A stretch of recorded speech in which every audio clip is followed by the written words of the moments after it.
What I'm going to be talking about today is using the various vision APIs to add more information to assets. And think of it as another set of eyes for your assets.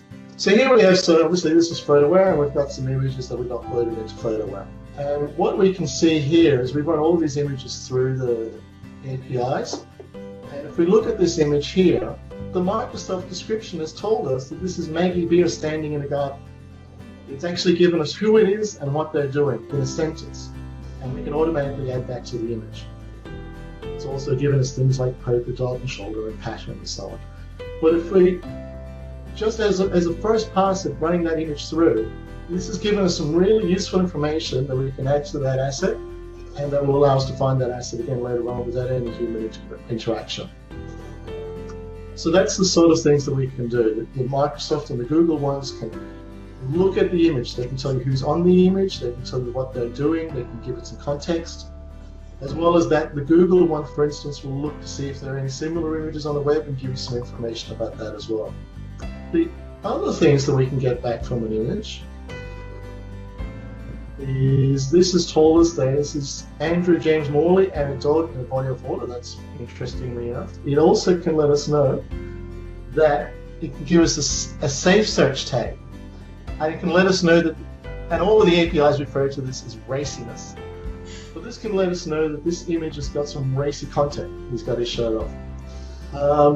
And what this can be useful for is if you're getting images from external sources or even the public, this can allow you to run those images through the API and screen out any images that maybe shouldn't appear on there.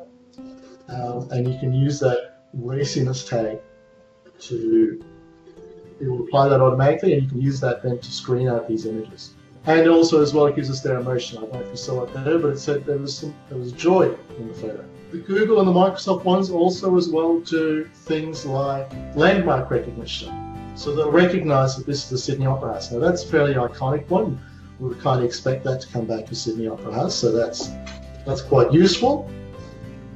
But if we look at some other photos, if we look at this photo here, to the untrained eye, this just looks like an old building. But to the Google AI, it's come back and it said this is from the University of Canterbury, and this is the Christchurch Arts Centre.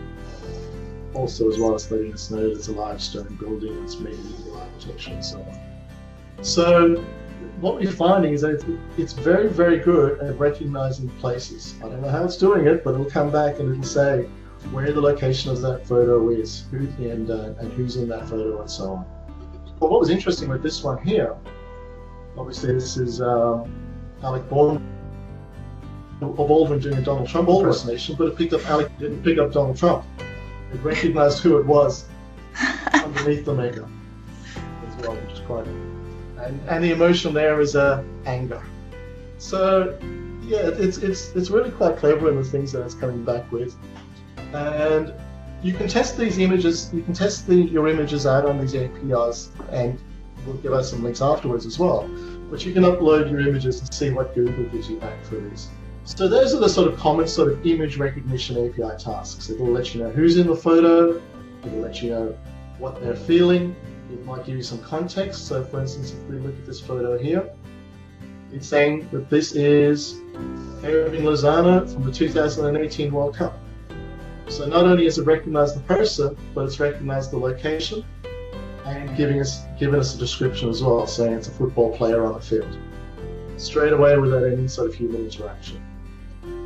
So that's quite nifty, especially if you've got a large amount of assets that need to be processed. The other things that we can do as well with the APIs is we can run them through the APIs to give us more sort of functional type information. Simply, for instance, with this photo here, it's given us the number plate, CL50SN, and also the region, New South Wales. Or if we have a photo with a barcode, this here, it'll scan the barcode off the photo. So it's actually read that barcode in. It hasn't read the numbers here, it's actually read the barcode in, and scanned that barcode in, and given us the barcode format. So where we have a use for this is for a client of ours who's Linfox, and they're a large transportation company. And what they do is they send out their mechanics to the jobs, And obviously the mechanics fill in a white sheet saying what they did and so on.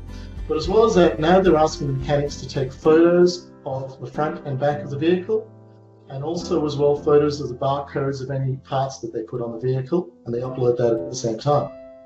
So then later on they can go in and say, just do a search for this number plate, or do a search for this barcode, and they'll be able to find those assets, and they'll be able to add all those assets as part of that same job. So that if they get audited later on, they'll be able to pull up an actual pictorial record of where they were, what they did, and actually prove that they were actually on site as well.